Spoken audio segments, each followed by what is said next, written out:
And we've ended up in the Federal Court of Australia. And the reason that we are here is because there is a case to answer. And the court has upheld an injunction over the site for the last more than 6 months now. And what we are doing is applying for a permanent injunction to protect Wallum into perpetuity, because it is the home to so many endangered species that, as you say, are endemic, many of them, to that land. And as we know, coastal developments have destroyed most of the Wallum heathland on the east coast of Australia. This is one of the last little bits of this type of ecology left.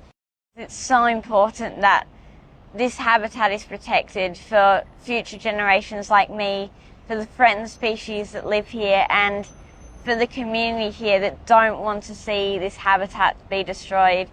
And it's time to protect habitats like Save Wallum for future generations, and time for this to happen everywhere in Australia. Putting housing on a floodplain of the highest biodiversity, where we have literally threatened species that are on the brink of extinction that will be destroyed, you know the planning system is not working. We cannot carry on putting housing developments in high biodiversity locations where we know they won't be safe houses. At the end of the day, these houses will be in flood harm way.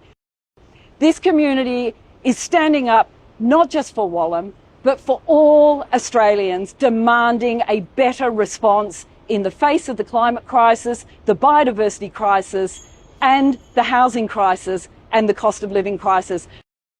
But what's happening here today is the community resorting to the federal court as the last bastion of justice in our system, saying, no, this is not right. And I absolutely commend every single person who has shown up for Wallum, and people have shown up in the thousands.